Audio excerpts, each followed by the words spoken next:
À l'instant où j'écris ces premiers mots, je ne sais pas encore véritablement de quoi j'ai envie de parler aujourd'hui. Et le pire, c'est que j'ai presque 14 minutes entières pour le faire parce que je crois que j'ai pas fait d'update dans cet épisode. M'en voulez pas. En fait, j'ai jusque-là toujours voulu donner un sens un peu plus recherché et poétique à mes mots. Mais je crois que pour cette fois, je vais tout simplement vous raconter les faits et l'histoire de mon arrivée en Lettonie. J'ai beau essayer de rendre tout cela anodin, presque simple, en vérité, toute cette nouvelle aventure, ça ne l'est pas du tout pour moi. J'ai dû prendre conscience que pour que tout ça fonctionne, il fallait que je décide de prendre confiance en moi. De pour une fois écouter à 100% mon instinct, de croire que j'en étais capable, et plutôt que de seulement y croire, le faire.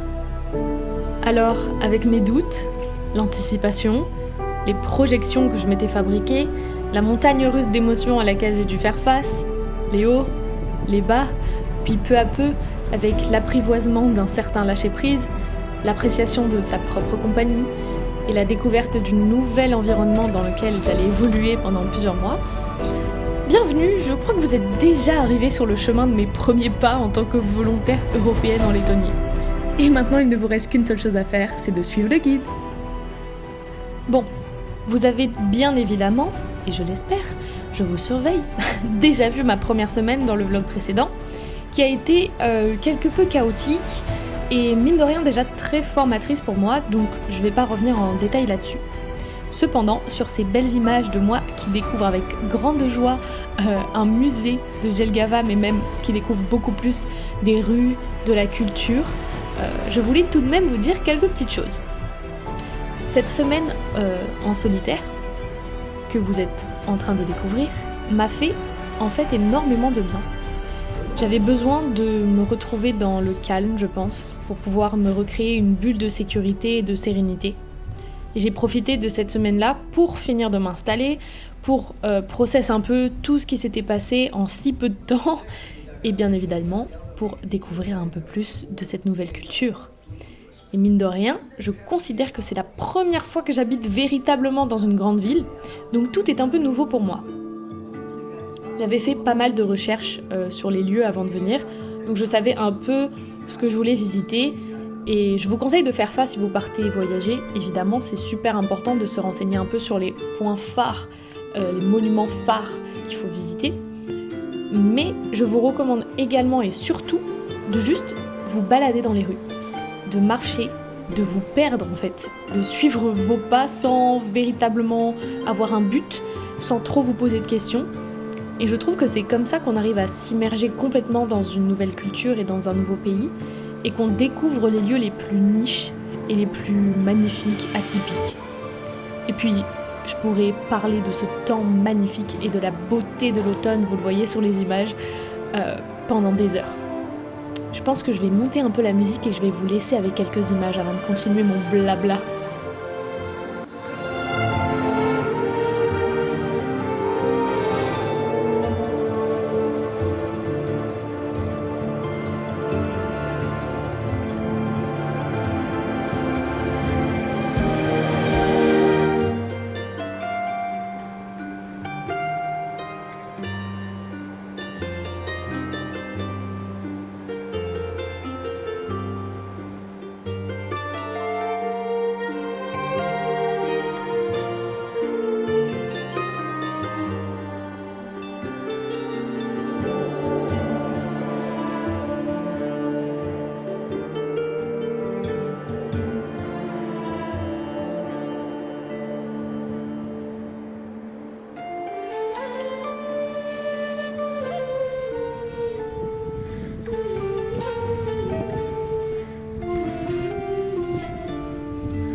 Ouais, je suis d'accord, c'est super beau. Moi aussi, pendant toute cette semaine, j'ai été émerveillée de découvrir tous ces bâtiments, les nombreuses églises qu'il y a ici, il y en a vraiment à tous les coins de rue, de découvrir tout ce que je ne connaissais pas et tout ce qui est nouveau. Par exemple, c'est très agréable, mais ici, toutes les voitures s'arrêtent au passage piéton dès qu'il y a un piéton qui demande à traverser. Vraiment, c'est un automatisme et je peux vous dire qu'en France, c'est pas souvent le cas. Il y a aussi des bandes euh, de pistes cyclables partout. D'ailleurs, au début, j'avais pas compris que c'était... En fait, toutes les rues sont pavées et il y a une bande de briques rouges sur le trottoir et ça, c'est la piste cyclable. Mais il n'y a pas forcément des dessins de vélos dessus. Donc c'est vrai qu'au début, je marchais un peu n'importe où, dont sur les pistes cyclables et j'ai très vite compris que « Ah non, il faut pas que je marche ici, d'accord, pas de souci. » Franchement, j'ai découvert des endroits géniaux, comme la tour que vous venez de voir. C'est génial. Et en plus, dans les environs, il y a un grand troupeau de chevaux sauvages qui habitent ici. Bon, là, ils étaient pas là. Ils étaient en train de vadrouiller, certainement, tout comme moi. Je les ai pas vus, mais je sais que ça va être génial de voir ça une prochaine fois. Et j'ai découvert des endroits trop cool comme ce hamac. On en parle. J'avais envie de rester pendant 3 heures dessus, mais c'est vrai que bon, il commençait à faire un petit peu froid. C'est pour ça que je suis rentrée et j'ai pris un bon petit thé. Et voilà, j'ai juste continué à découvrir toute la ville de fond en comble, tous les jours, en allant dans toutes les directions, sans vraiment savoir parfois ce que je voulais voir, ce que j'allais voir. Mais je crois que c'était la meilleure façon, encore une fois, de découvrir le pays et d'avoir ce premier aperçu de ce qu'allait être ma vie en Lettonie.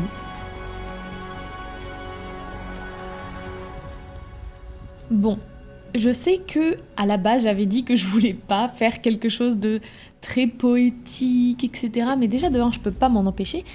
Et de deux, je voulais vous partager, je pense, la plus grande leçon que j'ai commencé à comprendre à partir du moment où je me suis dit, bah Evana, ok t'es toute seule, mais n'aie pas peur, va dans la rue, visite, expérimente, parce que sinon tu vas être trop déçue de ne pas avoir pris assez le temps de faire ça une fois que tu seras rentrée en France. Et en fait j'ai compris que c'est ok d'avoir peur. C'est ok d'avoir des doutes. C'est ok de manquer de confiance en soi. C'est ok de se demander si on a pris la bonne décision. C'est ok de se poser des questions tout le temps et de pas être parfait, tout simplement.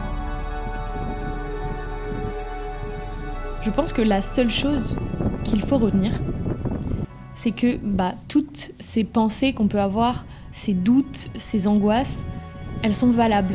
Elles ont le droit d'exister. Elles ont le droit d'être ressenties. Mais elles ne doivent jamais devenir un frein, quel qu'il soit, dans n'importe quelle situation. Au contraire, je pense que ces pensées parasites ou ces angoisses, ces peurs qu'on peut avoir, elles devraient être des moteurs pour nous, se transformer en une source d'inspiration et de motivation.